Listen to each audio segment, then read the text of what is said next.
Mi nombre es Leonel Pisuti. Soy Lautaro Ricci Soy Ana Celestini. Soy Sabrina Nieto. y este es el video sobre la presentación de nuestra planta para la materia de sistemas de control, cómo fue el paso a paso de la fabricación de la misma, qué inconvenientes tuvimos, más información técnica de todos los componentes de la misma. A nosotros se nos pide armar un proyecto el cual sea realizar un sistema de control capaz de manejar una variable física y controlarla. En base a esta pauta y gracias a proyectos con los que nosotros ya habíamos trabajado, se nos ocurre realizar un auto capaz de manejar la variable física proximidad. Este auto se mantendría siempre a la misma distancia de una superficie y ante cualquier interferencia o perturbación en el sistema, el auto volvería a acomodarse y a acercarse a la misma distancia. Antes de continuar con la explicación, se ve necesario entender qué es un sistema de control.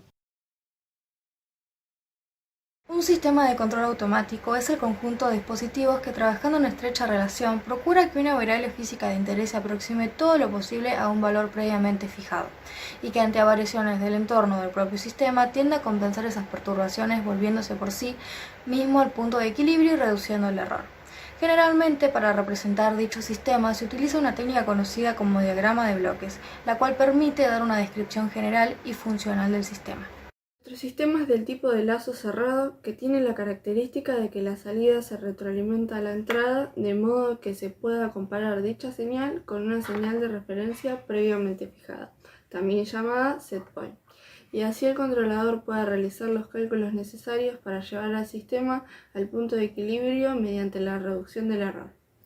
Caso contrario, sería un sistema de lazo abierto en el cual no existe una retroalimentación, lo que lleva a una acción de control en la cual el controlador toma una acción que modifica la salida, pero esta acción es prefijada y el resultado no se compara con ningún valor de referencia para ser corregido. Por ende, nosotros elegimos un sistema de control de lazo cerrado, ya que necesitábamos esta retroalimentación para tener una idea de la distancia a la que se encuentra el auto en tiempo real y poder acercarlo al valor deseado. El valor de referencia es la representación del valor deseado. La salida es el valor real de la variable a ser controlada, en nuestro caso, distancia. La función del controlador es achicar la señal de error. Así la salida se acerca lo más posible al valor de referencia.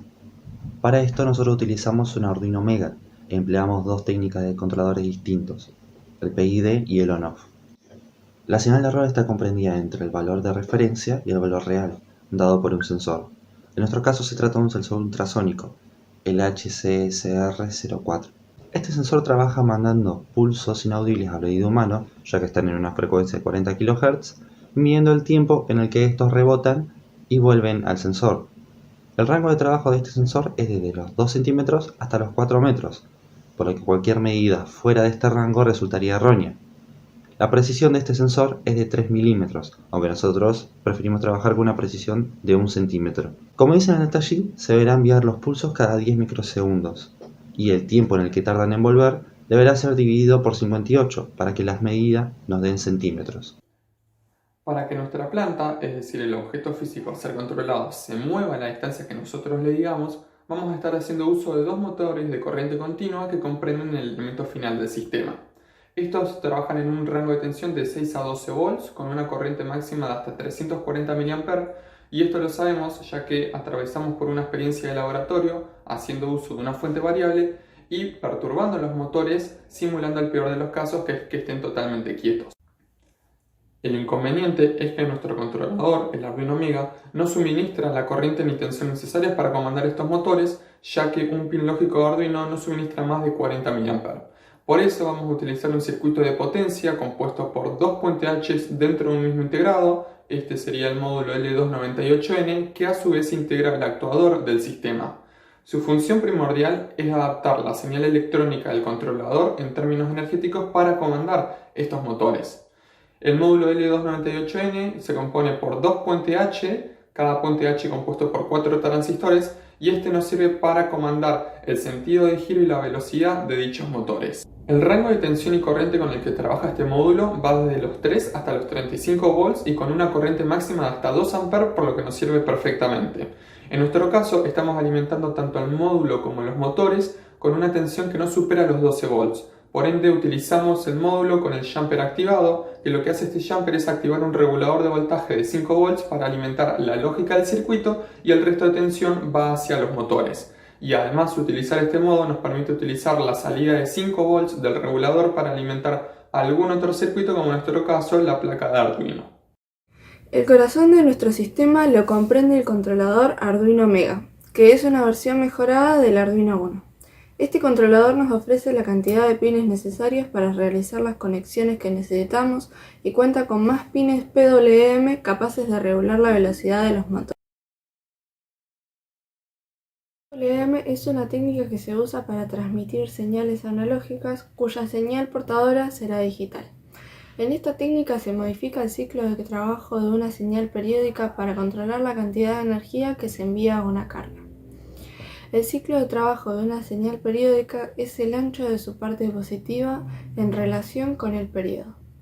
Está expresado en porcentaje y por lo tanto un ciclo de trabajo del 10% indica que está 10 de 100 a nivel alto. Básicamente consiste en activar una salida digital durante un tiempo y mantenerla apagada durante el resto, generando así pulsos positivos que se repiten de manera constante. Por lo tanto, la frecuencia es constante y lo que se hace variar la anchura del pulso, el ciclo de trabajo. El promedio de esta tensión de salida a lo largo del tiempo será igual al valor analógico deseado.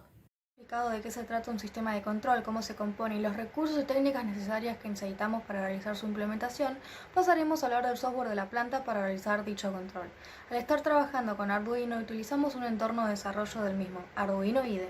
Implementamos un intérprete de comandos que, como su nombre lo indica, se trata de un código capaz de interpretar diversos comandos, que nosotros enviamos a través del puesto serie para realizar distintas acciones. La facilidad y objetivo de este intérprete es poder modificar las variables mientras la planta está en funcionamiento y también poder controlar a la misma desde otro lugar, aunque esta última característica no hemos llegado a implementarla. Bueno, ya estamos en el entorno de desarrollo de Arduino, es el Arduino IDE y este es el código principal, podemos decir, de la planta. Aquí podemos encontrar el void setup, que es la configuración que va a determinar las condiciones iniciales de arranque. Podemos ver que hay varios pines como el pin 13 y otros asociados al módulo L298N como salida, ya que justamente van a mandar un estado alto o un estado bajo a los motores para encenderlos. Luego tenemos estos dos pines, el trigger y el eco, están asociados al sensor ultrasónico. El pin trigger como salida, ya que es el que emite el pulso, y el pin eco como entrada, ya que es el que recibe el pulso. Bueno, en esta línea de acá, Serial Begin 9600 baudios, es para iniciar la comunicación con el puerto serie, fundamental para ingresar los comandos.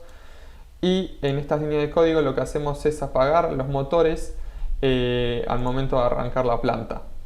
Luego tenemos el lazo que se va repitiendo, el lazo principal, el que se va a ir repitiendo a lo largo del tiempo. Básicamente tenemos una función que busca los comandos y en esta condición de acá, si recibimos un valor verdadero, un valor alto, llamamos a esta otra función que es la que procesa a los comandos. Estas funciones las encontramos en esta solapa de acá.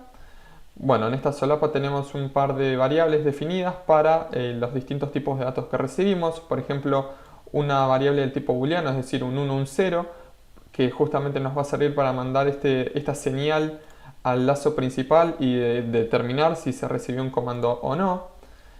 Tenemos, por ejemplo, una variable del tipo cadena, que es justamente la que va a almacenar los distintos caracteres de la cadena de comandos y para luego interpretarlos y demás. Entonces, básicamente la función buscador de comandos lo primero que va a hacer es chequear si hay algo disponible en el puerto serie, y si es así, mientras esto sea verdadero, se va a almacenar en la variable comando, que es del tipo string, lo que justamente los caracteres que vayamos ingresando en el puerto serie. Y si se recibe un valor, básicamente si se recibe, digamos, un comando, se almacena en esta otra variable término comando del tipo booleano un valor alto que justamente nos sirve como de bandera para indicarle al programa de que recibimos un comando para llamar a esta función de procesar comandos. Esta otra función de procesar comandos es la que se encuentra acá. Esta línea de código que dice argumento es especial, ya que tenemos comandos tanto de acción como comandos de asignación. Los comandos de acción simplemente ejecutan una acción, y los comandos de asignación podemos variar nosotros a voluntad el valor de esos comandos. Por ejemplo, si queremos variar el tiempo, podemos poner tiempo igual y a un número específico para cambiar la velocidad con la que titila un LED, por ejemplo. Entonces, básicamente en esta variable argumento, que es del tipo entero, va a leer lo que nosotros ingresemos luego del igual y lo va a transformar justamente en un valor entero. Y luego ya tenemos los distintos tipos de comando propiamente dicho, donde cada uno tiene su función. Por ejemplo, vamos a mostrar este comando, que es comando igual a encender. Básicamente, cuando se detecte en el puerto serie el comando encender, lo que va a hacer es escribir un valor alto en el pin 13, y en el pin 13 tenemos un LED conectado, por lo que este se va a prender. Por otro lado, por ejemplo, si recibimos el comando apagar, lo que va a hacer es mandar un valor bajo a ese mismo pin y por ende va a apagar el LED. Estos son los que llamamos comandos de acción, ya que justamente es una palabra que ejecuta una acción. Luego tenemos varios comandos de asignación, como por ejemplo aquí tiempo igual, que nos van a servir, como mencioné anteriormente, para poder variar el valor de una variable. En este caso, lo que pongamos después de tiempo se va a almacenar en la variable argumento, ¿ok? Y por ende, si tenemos un comando, una función que haga uso de esta variable tiempo, bueno, se va a ver modificado justamente por ese valor. Por ejemplo, si hacemos titilar un LED e ingresamos un tiempo de 1000 milisegundos, hay que recordar que en Arduino el delay está determinado, o la estructura aquí del comando delay está determinado en milisegundos, es decir que 1000 milisegundos equivaldrían a un segundo, y justamente dicha acción se va a ver afectado por ese valor. Por ejemplo, acá tenemos un comando de acción llamado blink. Blink en inglés, o en español mejor dicho, significaría titilar. Básicamente lo que hace es mandar un valor alto al pin 13 durante X cantidad de tiempo, que es la que nosotros ingresaríamos a través de este otro comando tiempo, a través del puerto serie. Luego manda un valor bajo y espera también una cierta cantidad de tiempo. Y este valor es el que nosotros ingresamos a través de justamente este comando de asignación en el puerto serie, para determinar qué tan rápido o lento va a titilar ese LED. Y así hacemos con los distintos tipos de comandos, ya sean de acción o de asignación. Como podemos ver, también tenemos dos solapas, una para el motor y otra para el sensor. Estas solapas contienen los códigos de prueba de cada uno de dichos componentes, porque resulta útil en caso de que haya una falla en el controlador. En este caso tenemos el código de prueba del sensor, donde definimos los pines para los canales A y B del módulo L298N, y la entrada 1 y 2 para el motor A y la entrada 3 y 4 para el motor B. Y básicamente lo que hacemos es, a través del canal A y el canal B, mandar una señal de PWM donde nosotros podemos regular la velocidad de dichos motores. En este caso podemos ver 64 corresponde al 25% de la potencia, ya que va de 0 a 255, es decir, 2 a la n. Entonces, en este caso estamos mandando una potencia a ambos canales del 25%, y luego en las entradas asociadas a los motores definimos un sentido de giro. Si prendemos un pin, el otro lo tenemos que apagar, y lo mismo para el otro motor. Hacemos una pausa, en este caso de 3000 milisegundos, vendrían a ser 3 segundos. Luego mandamos una señal de 128 que corresponde al 50% de la potencia. Esperamos 3 segundos y luego el 100% de la potencia y esperamos 3 segundos. Luego de eso apagamos los motores, esperamos 2 segundos y hacemos lo mismo, pero en sentido inverso. Si acá vimos que pusimos un high, low, acá tenemos un low, high, es decir, en el sentido inverso. Y de esta manera, básicamente lo que hacen los motores es girar en un sentido e ir aumentando gradualmente su velocidad, frenar y hacer lo mismo en el otro sentido.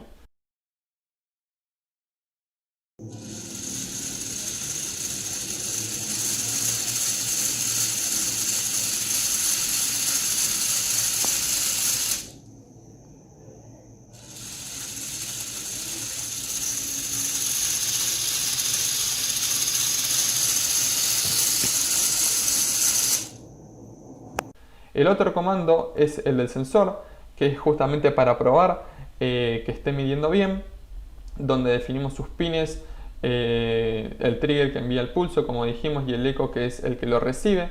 Entonces, básicamente como mencionó mi compañero anteriormente, como vimos en el datasheet, nosotros tenemos que mandar un pulso de 10 microsegundos y luego ese valor, el valor recibido, el tiempo que tarda ese pulso en ir y venir, lo tenemos que dividir por 59, como vimos en el datasheet, para obtener la medición en centímetros, que es lo que se hace acá. Tenemos una variable para el tiempo que tarda en ir y venir y otra variable que es para almacenar el valor en centímetros. Entonces acá es donde se manda el pulso de 10 microsegundos y luego se apaga el pin que manda el pulso. Recibimos el tiempo a través del pin eco y luego escalamos el valor a centímetros a través de esta fórmula que es la que se nos especificó en el datasheet. Y con Serial Print lo que hacemos básicamente es imprimir esos valores en el puerto serie para nosotros poder ir visualizándolos, en este caso cada 50 milisegundos.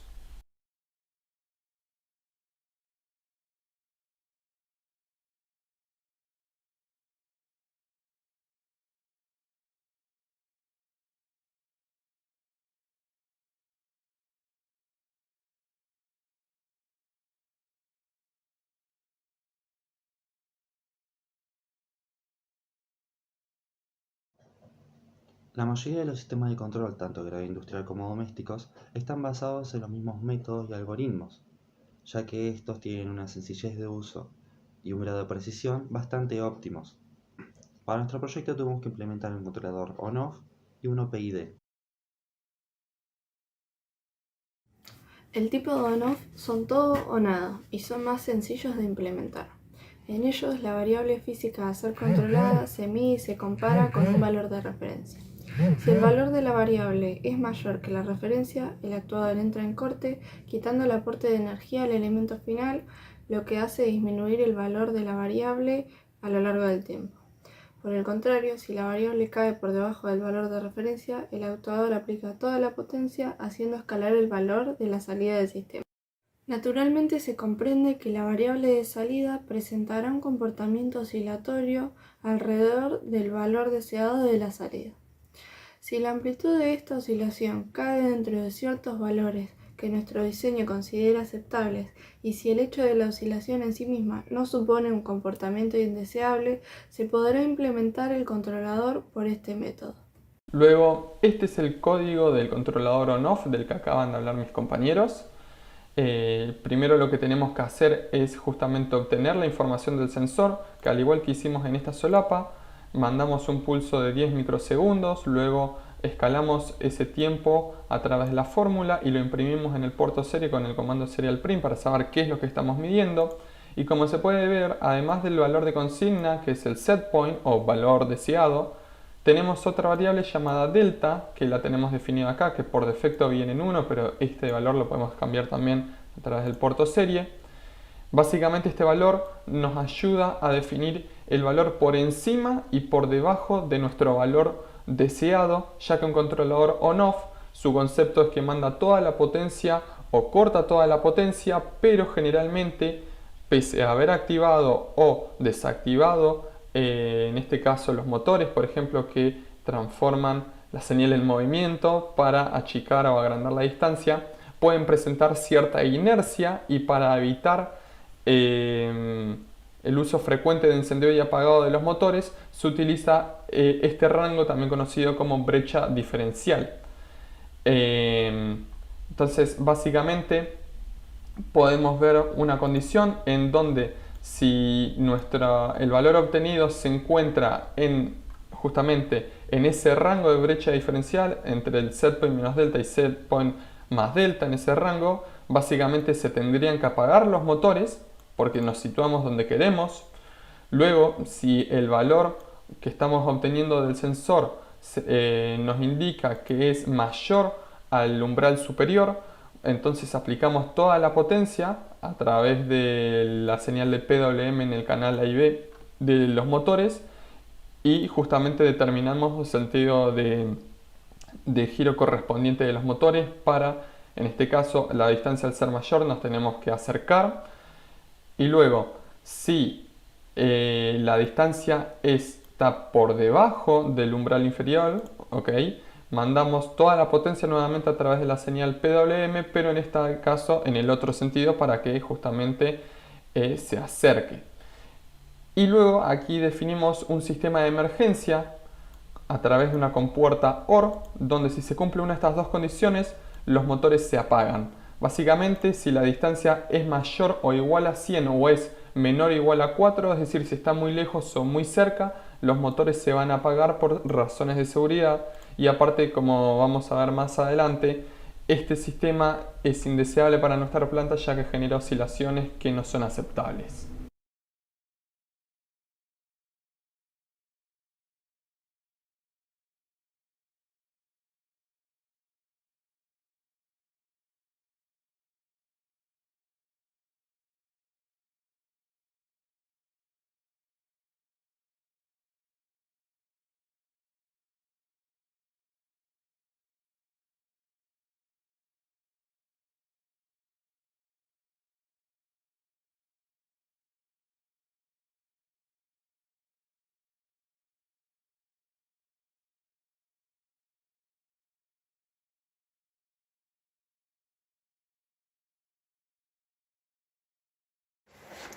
Un controlador PID es un mecanismo de control que a través de un lazo de retroalimentación permite regular una variable de procesos en general. El controlador PID calcula la diferencia entre nuestra variable real contra la variable deseada. El algoritmo del control PID consta de tres parámetros distintos: el proporcional, el integral y el derivativo. El valor proporcional depende del error actual, el integral depende de los errores pasados y el derivativo es una predicción de los errores futuros. La suma de estas tres acciones es usada para ajustar el proceso por medio de un elemento de control, como la posición de una válvula de control o la potencia suministrada a un calentador. El controlador proporcional no aplica toda la potencia al elemento final de control ni la corta totalmente, sino que aplica una potencia proporcional al error, por lo que su magnitud depende de cuán grande es la diferencia entre el valor deseado y el valor real de la variable de interés. Esta acción se obtiene al amplificar la señal de un error y aplicarla a un elemento de potencia. Si a la señal de error se la integra durante cierto tiempo, a la salida del integrador vamos a obtener una señal que nos va diciendo cómo ha ido variando ese error en función del tiempo en el pasado. De esta manera, si el error ha ido disminuyendo debido a la acción adecuada del controlador sobre el actuador, también lo hará la integral del error. Pero si este error ha ido aumentando, también lo hará la integral. Y si este error se mantiene constante, esta componente en cada ciclo de análisis se irá sumando a la suma de las anteriores y por ende implica que la salida del integral será cada vez mayor y por lo tanto su acción sobre el actuador. Si se le aplica la derivada a la señal de error, entonces estará midiendo la tendencia de esta señal a incrementar o decrecer. En otras palabras, estará haciendo una especie de predicción de cómo irá la onda en un estado futuro. Si por ejemplo la derivada indica que la onda incrementará o decrecerá demasiado en un corto periodo de tiempo, entonces la derivada aplicará una señal contraria para corregir esta tendencia. Estos componentes tienen sus ecuaciones matemáticas que las definen, donde hallaremos que cada una posee una ganancia individual para sí misma, generalmente llamadas Kp, Ki y Kd. El ajuste de estas ganancias definirá el comportamiento final del sistema de control, es decir, de ello dependerá la velocidad de respuesta, el máximo sobreimpulso y la amplitud y frecuencia de las oscilaciones en torno al punto de consigna, etc.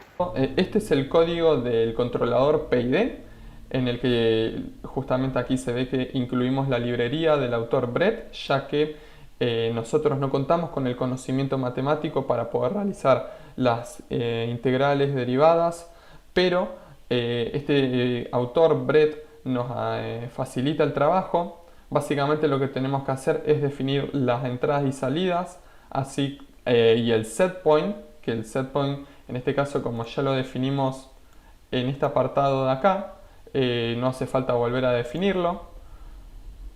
Luego también tenemos que definir las variables para la constante proporcional, integral y derivativa, justamente que como se pueden ver inician con un valor de 0, pero nosotros luego podemos ir variando estos valores a lo largo del funcionamiento de la planta para ver las distintas respuestas. Luego creamos un controlador PID a través de este comando con sus entradas, salida, constantes, valor deseado correspondientes y el sentido en el que debe actuar cuando se obtiene la señal de error. Y luego nuevamente tenemos que obtener la medición del sensor a través del envío del pulso y escalado de la señal. En este caso se puede ver cómo estamos asignando a la entrada el valor real que estamos obteniendo del sensor.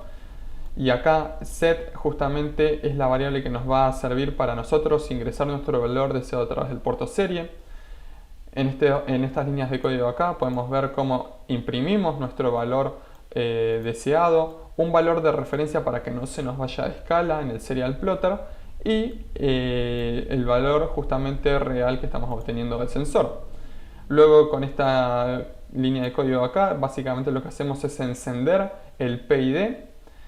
Este comando acá que es setTunings nos sirve para modificar las constantes a lo largo del código, porque en la mayoría de los sistemas de control una vez seteadas estas constantes es suficiente, pero en otros casos como el nuestro, que estamos haciendo un experimento, hace falta modificar estos valores mientras está en funcionamiento la planta. Entonces una vez modificados esos valores a través del puerto serie, tenemos que avisarle al controlador de que cambiemos esos valores a través de setTunings.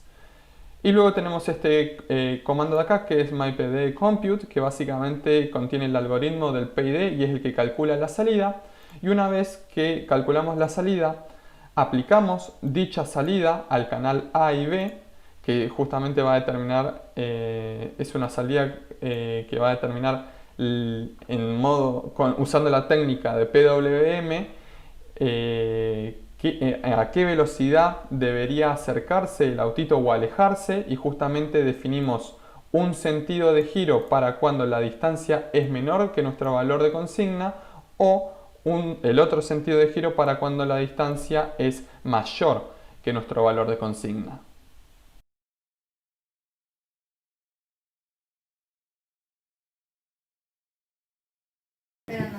¿Qué me dale? Bueno, manda al inicio B. Ay, re piola, boludo. Sigue re crack. Vamos para atrás. Dale stop. Se fue la mierda.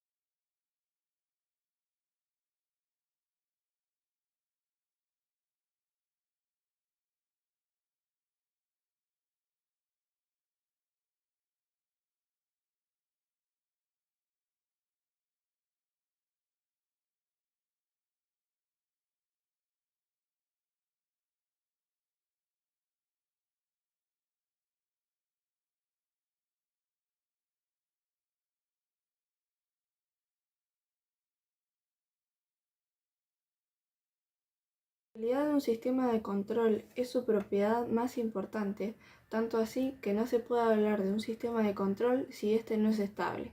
Sin estabilidad, las otras dos especificaciones, respuesta transitoria y error en estado estable, son irrelevantes. Mencionamos anteriormente, la implementación de un controlador on-off será variable si la amplitud de oscilación cae dentro de los ciertos valores que nuestro diseño considera aceptables y si el hecho de que la oscilación en sí misma no supone un comportamiento indeseable.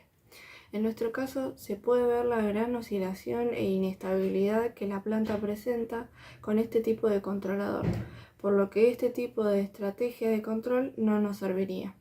Un sistema lineal e invariante en el tiempo es inestable si su respuesta natural crece ilimitadamente cuando el tiempo tiende a infinito. En cambio, podemos ver cómo esas grandes oscilaciones del controlador on-off se reducen notablemente al implementar el controlador PID. Al analizar un sistema de control se debe examinar el comportamiento de la respuesta transitoria y el controlamiento en estado estacionario. La respuesta transitoria se refiere a la que va del estado inicial al estado final. Por respuesta al estado estacionario se entiende la manera como se comporta la salida del sistema a lo largo del tiempo. Entre los comportamientos importantes del sistema se encuentran la estabilidad relativa y el error del estado estacionario. Si la salida de un sistema en estado estacionario no coincide exactamente con la entrada, se dice que el sistema tiene un error en estado estacionario. Este error indica la precisión del sistema. Nuestra planta pudimos ver que tiene un comportamiento crítico o marginalmente estable, lo que significa que su respuesta no crece ni decrece, sino que se mantiene igual cuando el tiempo tiende hacia el infinito.